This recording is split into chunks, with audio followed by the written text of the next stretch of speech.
All right, everybody, let's get the day started, and we'll start it off with the joke. Who built the ark? I have no idea. Fantastic stuff. You know you love it. World War One begins. This is part two of this topic. And let's jump into the concepts. First one, describe the fighting on the Western Front in World War One. Even though the United States was neutral in the war to begin with, how was it impacted by the fighting? And finally, how did industrialization factor into World War One? All these things can be easily found, so we'll see them pretty quick. Trench warfare, no man's land, and mustard gas are the key vocab. You'll see with the mustard gas, though, I have a website for you to check out so you can get some more information on that one and discover a little bit more about what it exactly is. Let's get started with the notes. When World War One begins, the United States is going to sit on the sideline. They're going to sit it out. They claim neutrality. And that's where they're going to sit for close to 3 years. The war begins in 1914, ends in 1918, but the United States will join in 1917. Okay, they choose a neutral policy instead of an interventionist one, where they do get involved with the war. But they're not unaffected by the war. Trading partners, this becomes a challenge because the United States trades with Britain, France, Germany. Those are some of their big trade partners, and now some of those countries are battling against one another. The Allies, two of the countries that make up the Allied powers are Germany and France. However, Germany is part of the Central Powers, and that creates a little bit of conflict there.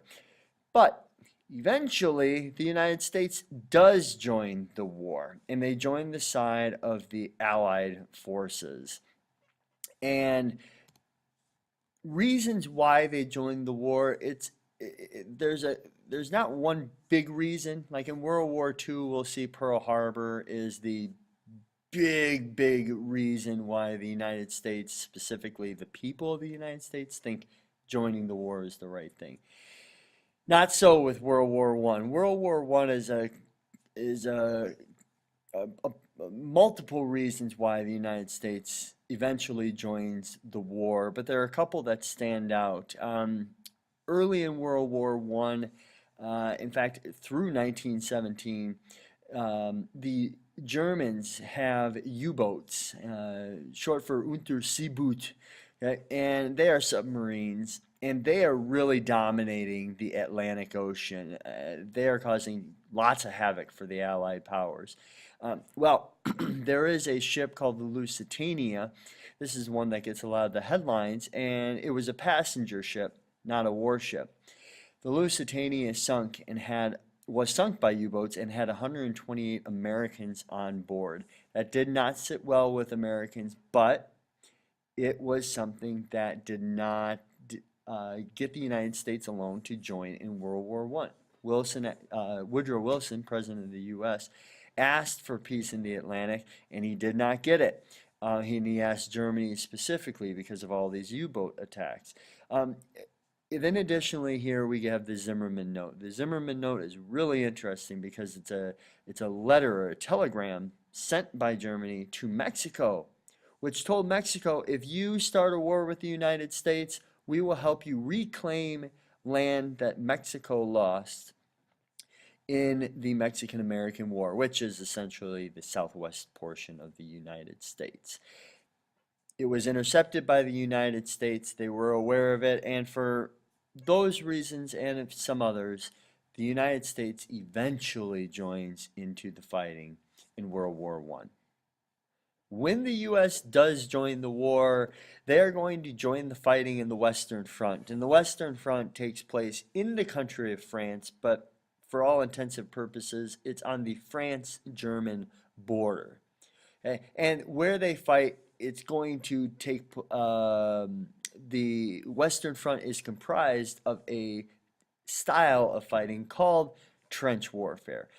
Two sides, the enemy, the Allied side and the Central Powers, they line up from one another, they dig trenches, and then they occasionally battle back and forth. in the middle of which is called no man's land. And it's called no man's land for a very good reason. Nobody wants to go there because it's where people go to die. Okay? That's putting it simply and bluntly. And the reason why there are going to be so many deaths and why this style of fighting where individuals line up on one side and then they charge to the other side, the reason why it's such a terrible strategy now in 1914 is because of industrialization. We've talked about industrialization, using machines to create more and better products than before. Industrialization has advanced weaponry fast as well.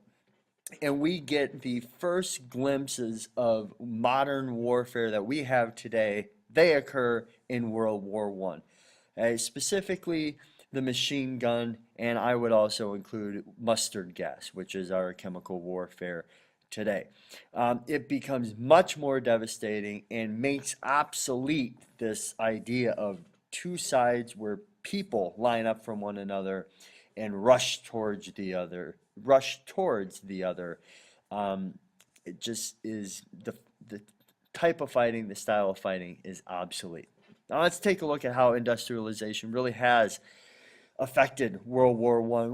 We've already talked about the U-boat, so just the creation of submarines is big. Tanks are going to be introduced in World War I. They're not used for much initially. Running over people, running over fences are some of the main ways in which they're used. But eventually you do get to an actual tank offensive later in 1917, I believe, maybe 1918. Airplanes have a very slow start to their involvement. Initially, they are a scouting tool. Later on, they are used in dogfights, but to give you an example of how far planes come by World War II, you have the pilots sitting in the cockpit firing pistols at one another. That's how it all begins. There's not a lot of effectiveness there. Machine guns, on the other hand, they are the most effective weapon of World War I. Okay, keep that in mind a sec as we switch to this side. In this picture here, you see how trench warfare is laid out. You have a trench. This is what you see on the screen where the trenches are. That's where one side, like the Central Powers, that's where they would be.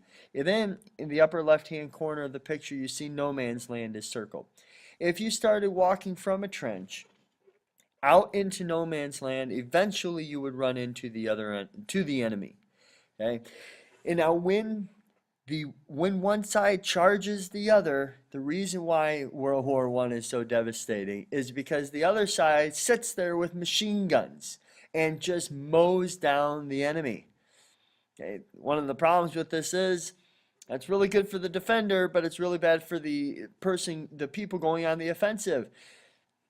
But when the offensive side starts to retreat, oftentimes what you have happen is those who are in a defensive mode, they go on the offensive, and the machine guns on the other side, they mow them down.